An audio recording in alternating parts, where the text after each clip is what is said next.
5 ልጆችን ወልዶ የወላድ መካን መሆን፣ መጠጣት ጀመርኩ፣ መበሳጨት ጀመርኩ፣ ሱስ ውስጥ መግባት ጀመርኩ። አንዱም እንኳን አባዬ ብሎ አለመጠጋቱ ከዚህ በላይ ቅስም የሚሰብር ነገር የለም። ስለዚህ አንቺ ንብረት ከተካፈልሽ በኋላ ገና ጎረምሳ አግብተሽ ዓለምሽን መጥቻለሽ እየታወቀኝ በጣም እየወረድኩ መጣዋለ። በገንዘብም በምንም የራሱን ህይወት እንዴት ሊቀጥል እንደሚችል እግዚአብሔር ይወቀው። እንግዲህ ከዛ በኋላ በጣም በሚያስደነግጥ ሁኔታ ከቤት ይውጣ ነው የተባልኩት አለ። ያጋስተ ቅድስት ሥላሴን 17 ዓመት ሙሉ በጭራሮ ግድግዳ መቆም መስማት ለተዋህዶ ልጆች ልብ የሚሰብር ትልቅ ሐዘን ነው። በሞቀ ቤት እየኖርን ወለሉ አፈር ግድግዳው ጭራሮ የሆነን ያጋስተ ቅድስት ሥላሴን ቤት ማሰብ ፈጽሞ የማይታሰብ ነው። እውነቱ ግን ይህ ነው። ሴቶች ነጠላቸውን፣ ወንዶች ፎጣቸውን እየጋረዱ ቅዱስ ቁርባን ሲቀበሉ ኖረዋል። የዛሬ 17 ዓመት ከጽላት ጋር የመጣ የተሰበረ ዣንጥላ የተቀደደ አልባስ ለመቀየር አቅም አንሷቸዋል፣ እጅ አጥሯቸዋል። አባቶች ይጣራሉ። ልጆች እንድትረዱን ስንል በአጋዕዝተ ዓለም ሥላሴ ስም እየጠየቅን ያለነ። እናቶች ድምፅ ያሰማሉ። መልስ እንስጣቸው። ለሊቦ ከምከም ወረዳ የመስኬ የቅድስት ሥላሴ ቤተ ክርስቲያን የበረከት ሥራ በጋራ እንነሳ። ሰላም ጤና ይስጥልን። በሀገር ውስጥና በመላው ዓለም ተገኙ ቻናል ተከታታዮች ዛሬም ተገናኝተናል። ለዛሬ የአንድን ምስኪን ባለ ታሪክ ነው ለእናንተ የማቀርበው። በዚህ የህይወት መንገድ ላይ ብዙዎቻችሁ እንደተጓዛችሁ እገምታለሁ። ምክንያቱም ማጣትና ማግኘት፣ በሰዎች መከበብና በሰዎች መጠላት፣ በሰዎች መታጀብና በሰዎች መገፋት የነበረ ያለ ወደፊትም የሚኖር ክስተት ነው እና ይህንን ካስተናገዱ ሰዎች መካከል ነው እንግዲህ ዛሬ ያንዱን ታሪክ ወደ እናንተ የማቀርበው።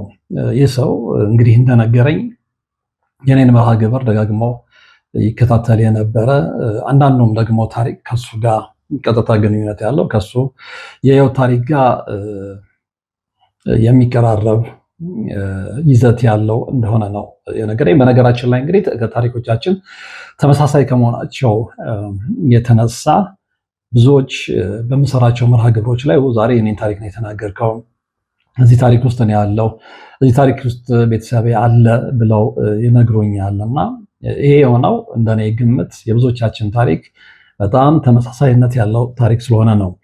ወደ ዛሬው ባለታሪክ ስወስዳችሁ ይህ ሰው እንግዲህ የመጀመሪያ ስራውን የጀመረው መርካቶ አካባቢ ወርቅ ለሚሰሩ ሰዎች ተላላኪ በመሆን ነው። እዛ እቃ በማቅረብ ተላላኪ በመሆን ከልጅነቱ ጀምሮ እዛው አካባቢ ሲውል ስራውን እየለመደው ይመጣል። እየለመደው መምጣት ብቻ አይደለም፣ በስራው ላይ በጣም ማስተር ያደርጋል።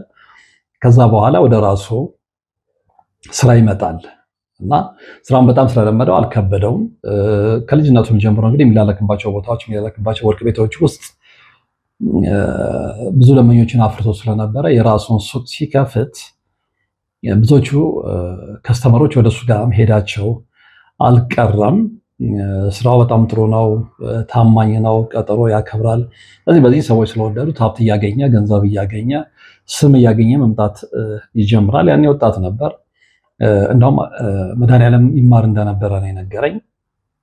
ከዛ በኋላ በደንብ ገንዘብ ሲይዝ እድሜው ለአቅመ አዳም ሲደርስ እንግዲህ ገጠር የተለመደ ነገር አለ እና በተለይ በጉራጌ ማህበረሰብ ውስጥ አንድ የተለመደ ነገር አለ። ብዙ ጊዜ ቤተሰብ ነው ሚስት የሚያጨው እና ከገጠር የታጨችለትን እናት አባቱ የመረጡለትን ልጅ ያገባል። አጋጣሚ ሆኖ የዚች ልጅ ቤተሰቦች ባለሀብቶች ናቸው። እዚህም ከተማ ውስጥ ያው ገጠር ልጅ ለልጅ የሚለው ነገር የተለመደ ይሁን እንጂ የዚች ልጅ ወላጆች ይሄ ልጅ ቤተሰቦች ያጩለት ልጅ ወላጆች ከተማ ውስጥ ነው ያሉት፣ አዲስ አበባ ውስጥ ነው የሚኖሩት። ስለዚህ ልጅቷም አዲስ አበባ ውስጥ ነው የምትኖረው። ያው መሰረታቸው ገጠር ይሁን እንጂ አልጠላትም። የምታምር ልጅ ነች፣ ቆንጆ ልጅ ነች። በከተማው እንግዲህ አይን ስትታይ ስልጣኔ የገባት የምትባል አይነት ልጅ ነች። ኤኒዌይ ፍቃደኛ ነበረ እንግዲህ እሱም በጣም የእድገት ጎዳና ላይ ስለነበረ እሷም ፍቃደኛ ነበረች። ያ በቤተሰብ ባህል መሰረት ተጋቡ፣ በአንድ ጎጆ ውስጥ መኖር ጀመሩ። እግዚአብሔር በስራም በልጅም ባረካቸው። ስለዚህ ኑሯቸው እየሞቀ ጎጆቸው እየሞቀ ልጆች እየተወለዱ ብዙ ነገሮች እየተስተካከሉ መጡ። በህይወቱ ደስተኛ እንደነበረ ነው የነገረኝ እና እንግዲህ በህይወት ዘመናቸው በትዳር ላይ በነበሩበት ጊዜ 5 ልጆችን ማፍራት ችሏል። በጣም የሚገርመው ደግሞ 5ቱም ልጆች ወንዶች ናቸው እና በህይወቱ በጣም ደስተኛ እንደነበረ ነው የሚያስታውሰው።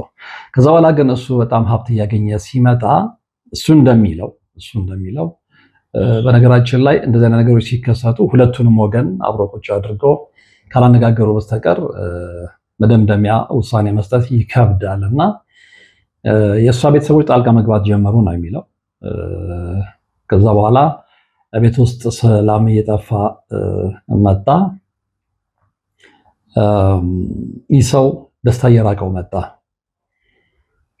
በጣም በሚገርም ሁኔታ ይህ ሰው ለእናትና አባቱ ብቸኛ ነው እና ዙሪያው አጠገቡ ማንም ሰው የለም ከእናትና ከአባቱ ውጭ። እናትና አባቱ ደግሞ በሂደት መሞት አጥተዋቸዋል። ስለዚህ ተስፋዬ ብሎ የሚተማመነው ሚስቱንና ሚስቱ አካባቢ ያሉ ወገኖችን ነው። እህት የለም፣ ወንድም የለም፣ ብቸኛ ልጅ ነው። እናትና አባቱን በሞት ተነጥቀዋል። ስለዚህ የሩቅ ዘመዶች ናቸው ያሉት። እነሱን ደግሞ በፊትም ብዙም አይቀርባቸው ስለነበረ ከዚህ በኋላ ብቸኝነት ቢሰማውም ሊቀርባቸው አልፈለገም። ምክንያቱም ምንም አይነት አታችመንት የለም፣ ምንም አይነት ሚሞሪ፣ ምንም ያለ ትውስታ ስላልነበረው በቃ እናትና አባቴን ባጣ እግዚአብሔር በሚስትና በልጆች ክሶኛል። ስለዚህ ከዚህ በኋላ ቀሪ ሀብቶቼ ልጆቼና ሚስቴ ነች ብሎ ነበረ የሚያስበው። ከዛ በኋላ ግን ቤት ውስጥ እንግዲህ በሶስተኛ ሰው ጣልቃ ገብነት ነው የሚለው እንደሱ አባባል፣ በሚስቱ ዘመዶች ጣልቃ ገብነት ትዳር ስንጥቅ እያበጀ መምጣት ሲጀምር ቤቱን መጥላት ይጀምራልና ቤት ውስጥ በጣም ጭቅጭቅ ይመጣል። ጭቅጭቅ በጣም በዛ ነው ያለው። ጭቅጭቅ በበዛ ቁጥር ቤት ውስጥ ከመምጣት ይልቅ የቆየ ከጓደኞች ጋር የመሸ መምጣት ጀመረ። ይሄ ደግሞ ሌላ ሜስ መፍጠር ጀመረ። ልጆቼ ለአቅመ አዳም መድረስ ጀምረው ነበር ነው ያለኝ። 5ቱም ልጆች ያው በልጅነቱም ስላገባ ስለዚህ ኩያ ልጆችን ነው ያፈራው። ከዛ በኋላ ግን ልጆቹ እሱ ቤቱን እየጠላ ወደ ውጭ በሚሄድበት ሰዓት ላይ ከእናታቸው ጋር በጣም አታችመንት ስለፈጠሩ አንድ፣ ሁለተኛ ደግሞ እሱ እንደሚለው እናት አእምሯቸውን በጣም ታጥባቸው ስለነበረ አእምሯቸውን በተለያየ ትክክለኛ ያልሆነ ወሬ ነው የሚለው ስለኔ መጥፎ ነገር እየነገረቻቸው ከኔ ያርቃቸው ስለነበር ከኔ ይልቅ ልጆቹ ለእሷ ነበር የሚያደሉት ነው የሚለው። እንዲህ የሆነ መጨረሻ ላይ በፍጹም አብረው መኖር የማይችሉበት ደረጃ ላይ ይደርሳሉ። አልጋ ለዩ። ከዛ በኋላ እሱ እንደውም አልጋ መለየት ብቻ ሳይሆን ክፍል ሁሉ መለየት ጀመሩ። አጋጣሚ ደግሞ ገና ትዳር እንደያዘ ይወዳት ስለነበረ እምነት እሷ ላይ ስለነበረው እንዳለ ያለውን ንብረት በስሙ አዙሮ ነበረ። ስለዚህ ቤቱ፣ መኪናውም ያለው ንብረት ጠቅላላ በቃ እኔ ሚስቴ ነች፣ የልጆቼ እናት ነች። ስለዚህ ከዚህ በኋላ በእኔ ሆነ በእሷ ስም ምንም ልዩነት የለም። ያው በጋራ እስከ እድሜ ዘመን ፍጻሜያችን አብረን ስለምንኖር የስሙ ነገር የሚያመጣው ነገር የለም በሚል ነበረ ሁሉን ነገር በእሷ ስም ያዞረው። ከዛ በኋላ ግን እሱ በኋላ ገባኝ እንደሚለው ሙሉ የኔ ንብረት በእሷ ስም እንደዞረ ያወቁ ቤተሰቦች ማለያየት ፈለጉ ነው የሚለው። እዛ ጋ ነው አይደለም የሚለውን እኔ ኮንክሉዥን አልሰጥም ውስጥ ያለውን ዝርዝር ነገር ስለማላቅ። ምክንያቱም እሱን እንደሰማሁት ሁሉ እሷ ጋር ያለውን ነገር መስማት ነበረብኝ። ከዛ በኋላ ነው ይሄ እንዲህ ሊሆን ይችላል የሚል አስተያየት መስጠት የሚቻለው። ያ ባልሆነበት ግን ያንን ወገን ብቻ ሰምቶ አስተያየት መስጠት በጣም ከባድ ነው። ያ ከሆነ በኋላ የፊት መንሳት ጀመረች አለ። ልጆቹም በእኔ ላይ አደሙ፣ 5ቱም ልጆቼ። ከዛ በኋላ ቤት ስገባ ሁሉ ፊት ተነሳው። ይሄ ደግሞ የበለጠ የስነ ልቦና ተጽዕኖ ውስጥ ጨመረኝ። ድብርት ውስጥ ገባው፣ መጨነቅ ጀመርኩኝ። ዙሪያ ማንም ሰው እንደሌለ ሲገባኝ ደግሞ የበለጠ ባዶነት እየተሰማኝ መጣ። ምክንያቱም ተስፋዬ ናቸው ያልኳቸው ልጆቼ በጠቅላላ 5ቱም ልጆች ከእሷ ጋር ማበር ሲጀምሩ እሷ ፊት ስትነሳኝ፣ የእሷ ቤተሰቦች ፊት ሲነሱኝ በራሴ ቤት አለ በእሷ ስም ባደርገው በራሴ ቤት ያንን ሁሉ እንግዲህ እንዴት እንዳመጣሁት እሷም ታውቃለች እነሱም ያውቃሉ ነው የሚለው። የእሷ ቤተሰቦች ቀድመው በእንግድነት ከመጡ ስገባ ሁሉ የሚያሳዩኝ ፊት ጥሩ አልነበረም። ከዛ በኋላ ብዙ ነገሮችን እያጣሁ መጠጣት ጀመርኩ፣ መበሳጨት ጀመርኩ፣ ሱስ ውስጥ መግባት ጀመርኩ። የሚገርም ግን ሌላ ሱስ ውስጥ አልገባሁም አለ። መጠጥ በጣም አዘውትሬ መጠጣት ጀመርኩኝ። ራሴ መጣል ጀመርኩኝ። ሰውነቴ በሚያስታውቅ ሁኔታ እያረጀ እየገረጀፈ መጣ። ብስጭቱ አለ፣ መጠጡ አለ። እዛን ልክ ደግሞ የምግብ ፍላጎቴ እየቀነሰ መጣ። የስራ ፍላጎቴ እየቀነሰ መጣ። የስራ ፍላጎቴ እየቀነሰ ሲመጣ ቀጥሮ ማክበር ታውኩኝ። እንደ በፊት ጥራት ያለው ስራ መስራት ሁሉ ተሳነኝ። ከዛ ደመኞቼ ከኔ እየራቁ ወደ ሌሎች መሄድ ጀመሩና እየታወቀኝ በጣም እየወረድኩ መጣሁ አለ። በገንዘብም በምንም። ከዛ በኋላ በጣም በሚያስደነግጥ ሁኔታ ከቤት ይውጣ ነው የተባልኩት አለ። ከቤት ይውጣ። መታመም ጀመርኩ፣ በሽተኛ ሆንኩ። ስራ ከሚሄድበት ይልቅ የማልሄድበት ጊዜ በዛ። ቤት መዋል ጀመርኩ። ቤት ስውል ደግሞ ያለሁት እንግዲህ ሰራተኛ አልቀጠርኩ፣ ብቻዬን ነኝ እንዳልል ለስሙ ባለትዳር ነኝ አለ። ያው ክፍል ለይተን ብንኖርም ስለዚህ ታምሜ ተኝቼ እንኳን ምግብ በምፈልግበት ሰዓት ላይ የሚያቀርብልኝ ሰው ሁሉ አልነበረም። ግን ይሄንን በቅርብ ርቀት ይከታተሉ የነበሩ የድሮ ጓደኞቼና ሱቅ አካባቢ የማውቃቸው ሰዎች አልፎ አልፎ እየመጡ ሊያውም እየተገለምጡም ቢሆን ጥሰው ይመጡ ነበረ። በጣም ያዝኑ ስለነበረ የድሮ ማንነቴን ያውቁ ስለነበረ እና እነሱ አልፎ አልፎ ይዘውልኝ በሚመጡት ምግብ ነበር ህይወቴን የማቆየው። እንግዲህ ይህ ሰው ከታሪኩ ላይ ተነስተን እሱ እንደሚለው በዛ መልኩ ታሪኩ የሄደ ከሆነ በጣም አሳዛኝ ነው። ሰው ንብረት አፍርቶ ልጅም ሚስትም ሲያምፁበት ከዚህ በላይ ህይወትን የሚያስጠላ ነገር የለም። ዙሪያችሁ ባዶ ነው የሚሆነው። ብቸኝነቱ የበለጠ ይሰማቸዋል። ምክንያቱም ወንድም የለም እህት የለም። ያ ብቸኝነት የሚፈጥረው ተጽዕኖ አለ። እንደገና ደግሞ ሚስት ደግሞ በዚህ መልኩ ስትቀየር ጥላቻዋን በገሃድ ስታሳይ ልጆች ሲያድሙ ከመመልከት የበለጠ ቅስም የሚሰብር ነገር የለም እና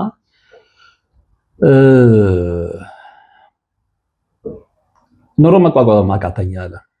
እንግዲህ ጓደኞቼ ይመጣሉ፣ ሽማግሌም እሷ ጋር ተልኮ እነሱም ሽማግሌዎች ሆነው ቢያናግሯትም በቃ ሀሳቧ ልትቀይር አልቻለችም። ጭራሽ እንደውም ከሱ ጋር መኖር አልፈልግም የሚል ደረጃ ላይ ነው የደረሰችው አለ። ዞሮ ዞሮ ሁሉም ነገር በእሷ ስምም ቢሆን ያው የ80 ሚስቴ ስለነበረች ንብረቱም በእሷም ስም ቢሆን ያው የሚገባኝን ንብረት በከፊል ተሸጠን ተካፈልን አለ። ከዛ ወዲያ ግን ህይወቴ እንደ በፊቱ ሊሆንልኝ አልቻለም አለ። ብስጭቱ አለ፣ መከዳዱ፣ ወንድነቱ ደግሞ አለ። በዚህ ደረጃ መከዳቱ ከኔ ይልቅ ቤተሰቦቿን ሰምታ እንደዚህ አይነት በደል መፈጸሟ፣ የልጆቼ ማደም፣ ይሄ ሁሉ ያሳደረብኝ ተጽዕኖ ተካፍዬ ቦታ እንኳን ያንን ንብረት በአግባቡ መቆጣጠር አልቻልኩም። አእምሮ የተነካ ቃልም ያለ ብስጭት መንፈሱ ተገባው። ያለኝን ተካፍዬ ይዤ የወጣሁትን ሀብት እንኳን ማስተዳደር የማልችልበት ደረጃ ላይ ደረስኩ። በሽተኛ ሆንኩ ነው ያለው። ከዛ በኋላ የስራ መስራት ፍላጎቴ በጣም ቀንሶ ስለነበረ ስራውን እርግፍ አድርጌ ተውኩት። ሱቁ ተሸጠ። ከዛ ላይ ያለኝን ንብረት የደረሰኝን ንብረት እየሸጥኩኝ መብላት ጀመርኩኝ አለ። እንዲህ እያለ እጄ ላይ ያለው ንብረት ተመናምኖ ሲያልቅ በጣም ያቀኝ የነበረ በጣም ያዝንልኝ የነበረ አንድ ሌላ ድሮ መርካቶ አብረን እንሰራ የነበረ ባለሀብት ጓደኛዬ ቤቱ አንድ ክፍል ሰጥቶኝ እሱ ጋር መኖር ጀመርኩ አለ። ሰዎች በህይወት አጋጣሚ የሚያጋጥመን ነገር ስለማይታወቅ እገሌኒት እንደዚህ ሆነ ብለን ለፍርድ አንቸኩል። ያጋጥማል። ላይ ብትሆንም ነገር ልትወርድ ትችላለህ። ሰዎች ከበውክ የነበሩ ሰዎች ሰው ብትሆን ዛሬ ልትከዳ ትችላለህ። ሰዎች አጠገብህ የነበሩ ሰዎች የነበሩ አይነት ሰው ብትሆንም ዛሬ ብቻኛ ልትሆን ትችላለህ። ብቻ ልትቀር ትችላለህ። ማንም ላይ ረዳ ይችላል። የስነ ልቦና ጫና ውስጥ ልትወርቅ ትችላለህ። ስለዚህ ማንኛችንም የነገ መድረሻችንን አናውቅም። አንዳንድ ጊዜ ሰዎች በጅምላ በከፉበት ጊዜ ደጋግ ሰዎችም ደግሞ አልፎ አልፎ በቁጥር አነስተኛም ቢሆኑ ስለማይጠፉ ህይወታችንን ሊታደጉ ይችላሉ። ልክ እንደዚህ እንደ ባለ ታሪካችን ጓደኛ አይነት ማለት ነው። አንድ ክፍል ሰጠኝ። ቤተሰቦቹም ያውቁኝ ስለነበረ አልከለከሉኝም። እሱም ያው ልጆች አሉ፣ ትዳር አለው፣ የተከበረ ትዳር አለው። አንድ ክፍል ተሰጥቶኝ እዛ ውስጥ መኖር ጀመርኩ። የበሉትን እያካፈሉኝ፣ ግን ሁሌ ደግሞ በዛ አይነት መልኩ መሄድም በተለይ ትናንት ማንነታቸውን ባስታውሳችሁ ቁጥር የበታችነት ስሜት ይሰማችኋል። የስራ ፍላጎቴ በፍጹም በቃ እሱ ብዙ ጊዜ ይመክረኛል። ግድ የለም አንተ እኮ ሙያ ያለህ ሰው ነህ፣ ውጣና ግድ የለም እኛ ቁበም ጥለን እናቋቁምህ ቢለኝም ልሞክር አስብና ውስጤ አይቀበለውም። አሁን በዚህ ደረጃ ነው ያለሁት አለ። ነገር ግን ለእኔ ሊነግረኝ የፈለገው ነገር ምንድን ነው? አሁን ይሄ ነገር ዝም ብሎ የሆነ ነው ብለህ ታስባለህ ያለኝ እሱ እኔ እርግጠኛ ሆኜ መናገር አልችልም። ይሄ ማለት ምንድን ነው ሲብራራ ብዙ ጊዜ አንተ መርሃ ግብሮች ስትከታተል እንደሚሆነው ትዳር የሚበትነው ልጅና አባትን የሚያቀያየመው ሚስትና ልጅን የሚያለያየው በሶስተኛ ሰው የሚደረግ የተንኮል ውጤት ነው፣ የመተት የድግምት ውጤት ነው እና ያ ሊሆን ይችላል ይችላል። እሱን እርግጠኛ ለመሆን ጊዜ ሊፈልግ ይችላል። የጸበል ቦታ ሄደ በጸሎት በስግደት ያንን ማረጋገጥ የምትችለው በተግባራዊ ክርስትና ነው እንጂ በደፈናው ይሄ ነው ብዬ ልልህ አልችልም ነው ያልኩት። ደግሞ በእርግጥም ምክንያቱም አንዳንድ ጊዜ በተንኮል እንደዛ ሊደረግ ይችላል። አንዳንዴ ደግሞ አጠገባችን ያሉ ሰዎች በጣም የከፉ ክፉ መጀመሪያም ሲጠጉ ለንብረት የተጠጉም ከሆነ ልክ እንደሱ ሚስት ማለት ነው እንደሱ ሚስት ቤተሰቦች ሁሉ ነገር ከሳከለ በኋላ ማለየት እንደፈለገ ያንን ነገር እንድትቆጣጠሩ የፈለገ ቤተሰብ እንደዛ አይነት ነገሮች ይከሰታሉ። ብዙ ጊዜ ሰዎች አብረው በፍቅር መኖር ሲጀምሩ ሶስተኛ ሰው ጣልቃ ይገባና በቃ አንቺ ከሱ ጋር ከምትንገታገጪ ገና ወጣት ነሽ፣ እሱ በእድሜ ይበልጥሻል። ስለዚህ አንቺ ንብረት ከተካፈልሽ በኋላ ገና ጎረምሳ አግብተሽ ዓለምሽን መቅጠቻለሽ ብለው የሚያማክሩ ሰዎች እንዳሉ አውቃለሁ። የሰው ትዳር በጥብጠው የሰው ጎጆ አፍርሰው እንደገና ሌላ ጎጆ እንዲቀልሱ የሚገፋፉ ቤተሰቦች እና ይሄ በጣም እየተለመደ መጥቷልና ስለዚህ ሁለቱን ነጣጥሎ መመልከት ያስፈልጋል። በመተት ነው በድግምት ነው ይሄ የሆነው ለማለት መረጃና ማስረጃ ያስፈልጋል። መረጃና ማስረጃ በሌለበት ነው ብሎ መደምደምም ደግሞ ስህተት ላይ መውደቅ ነው። ነገር ግን በዚህ ውስጥ የምንመለከተው የሰው ልጆችን ክፋት ነው። በዚህ ውስጥ የምንመለከተው የሶስተኛ ሰው ጣልቃ ገብነትን ጭካኔ ነው። ሰው የሰው ትዳር ላይ ገብቶ ትዳርን በጥብጦ ልጆችን አለያይቶ የራሱን ሕይወት እንዴት ሊቀጥል እንደሚችል እግዚአብሔር ይወቀው። እንግዲህ 5 ልጆችን ወልዶ የወላድ መካን መሆን 5 ልጆችን አፍርቶ አንዱም እንኳን አባዬ ብሎ አለመጠጋቱ ከዚህ በላይ ቅስም የሚሰብር ነገር የለም። ስለዚህ በዚህ ታሪክ ውስጥ የተረዳሁት ነገር ምንድነው? የሰው ልጅ ሁሌም ብቸኛ ነው። ሁሌም ብቻውን ነው። ከሰዎች ጋር ከማህበራዊ ህይወት ሰርክል ውስጥ ሆኖ ከብዙ ሰዎች ጋር ያለ ይመስላል ነው። ከብዙ ሰዎች ጋር ያለን ቢመስለንም ብቻችንን ነን። በተለይ ደግሞ እጃችን ላይ ገንዘብ እስካለ ብቻ ነው አጠገባችን ሰዎች ያሉት። ህይወት እስከተመቸን ህይወት አዱኛ እስከሞላልን ብቻ ነው ሰዎች አጠገባችን የሚኖሩት። ነገር ግን ገንዘብ ስናጣ የቅርብ ሰዎቻችን የራሳችን የምንላቸውን ቤተሰቦቻችን በተለይ አባት እናቶቻችንን ስናጣ ብቻችንን ስንቀር ባይተዋርነት ሲሰማን በምናውቃቸው ሰዎች መካከል ሆናን የእንግድነት ስሜት ሲሰማን ሁሉ ነገራችን ዜሮ መሆን ይጀምራል። ሁሉ ነገራችን የዋህነት ግን እንዲህ በምንጎዳበት ሰዓት ውስጣችን ያለውን ሚስጥር ሁሉ አውጥተን የምንናገረው ይደግፉናል፣ አጠገባችን ናቸው ብለን ላሰብናቸው ሰዎች ነው። ማንም በተቸገርክ ጊዜ ያንተን ችግር የመስማት ፍላጎት የለውም። ማንም ዓለም በጨለመብህ ጊዜ ያንተን የችግር ምክንያት ማወቅ አይፈልግም። ሁሌም ሰዎች በሞላል በተደሰት ፈገግታ ፊት ላይ ባለ ሰዓት ነው አጠገብህ መሆን የሚፈልጉት። ስትቸገር፣ ስታጣ፣ ብቸኝነት ሲሰማ ማንም አጠገብ ሆኖ ያንን ሼር ማድረግ አይፈልግም እና ይሄንን በደንብ ማወቅ መቻል አለብን። እና የሰው እንግዲህ ሀብታም የነበረ በልፋቱ ሰርቶ የከፈተ ገንዘብ የያዘ ንብረት ያፈራ ሰው ነበር። ያንን ሁሉ ነገር አጥቶታል። ያንን ሁሉ ብቻ አይደለም፣ ልጆቹን አጥቷል፣ ሚስቱን አጥቷል።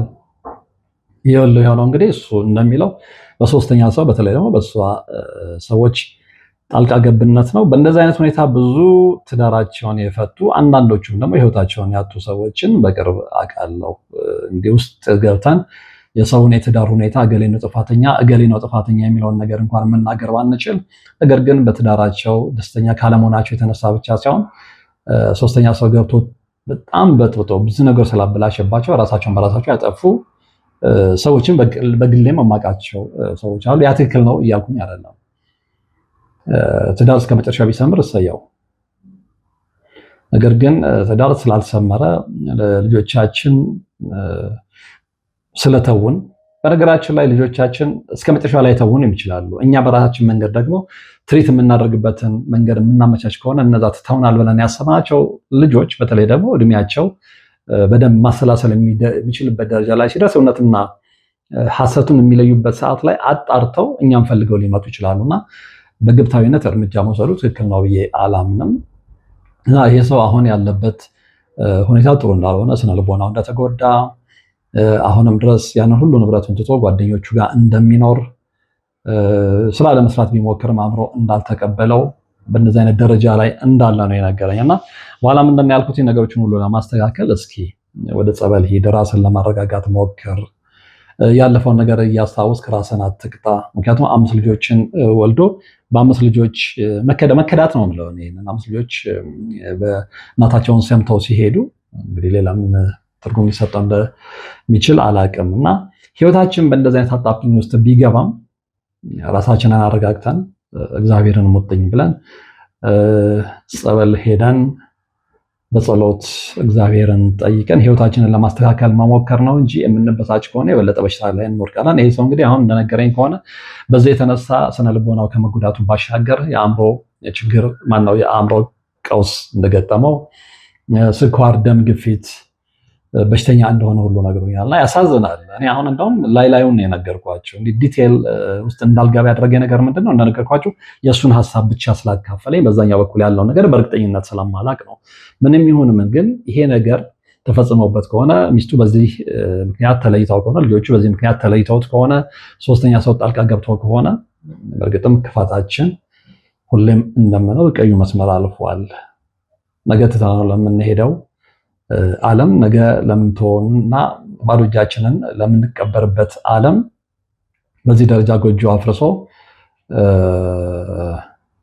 ሰዎችን ማለያየት፣ ባለትዳሮችን ማለያየት፣ አባትና ልጅን ማለያየት፣ ሚስትንና ልጅን ማለያየት የህሊና ሰላም በእርግጠኝነት አይሰጥምና በዚህ ድርጊት ውስጥ ያለን ሰዎች ከድርጊታችን ብንታቀብ፣ ያ የማይሆን ከሆነ ግን የበደለ ሰው ለጊዜው የተፈለገውን ነገር ያገኘ ይመስለዋል እንጂ የህሊና ሰላም አያገኝምና እንዲህ አይነት በጣም በርካታ አስቀያሚ የሆኑ ታሪኮች በዙሪያችን አሉ።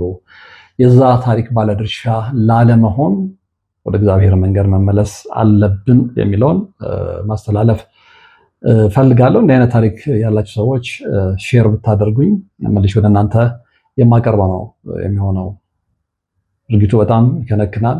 ሰው ያለበት ሁኔታ በጣም ይከነክናል፣ በጣም ያሳዝናል።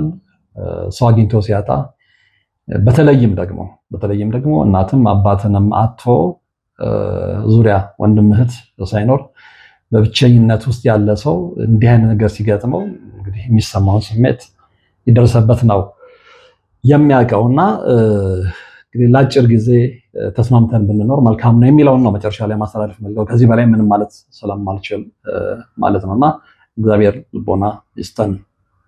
ታሪኩን ከማብቃቴ በፊት አብራችሁኝ ስለነበራችሁ ወደፊትም አብራችሁኝ ስለምትሆኑ አመሰግናለሁ ማለት እፈልጋለሁ። በቀጣይ በሌላ መርሃ ግብር የምንገናኝ ይሆናል። እስከዛው ግን ያላችሁበት ሰላም።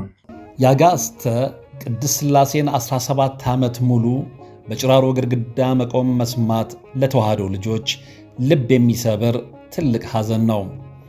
በሞቀ ቤት እየኖርን ወለሉ አፈር ግድግዳው ጭራሮ የሆነን የአጋዕዝተ ቅድስት ሥላሴን ቤት ማሰብ ፈጽሞ የማይታሰብ ነው። እውነቱ ግን ይህ ነው። ሴቶች ነጠላቸውን፣ ወንዶች ፎጣቸውን እየጋረዱ ቅዱስ ቁርባን ሲቀበሉ ኖረዋል። የዛሬ 17 ዓመት ከጽላት ጋር የመጣ የተሰበረ ዣንጥላ፣ የተቀደደ አልባስ ለመቀየር አቅም አንሷቸዋል፣ እጅ አጥሯቸዋል። አባቶች ይጣራሉ። ልጆች እንድትረዱን ስንል በአጋዕዝተ ዓለም ሥላሴ ስም እየጠየቅን ያለነ። እናቶች ድምፅ ያሰማሉ፣ መልስ እንስጣቸው። ለሊቦ ከምከም ወረዳ የመስኬ የቅድስት ሥላሴ ቤተ ክርስቲያን የበረከት ሥራ በጋራ እንነሳ።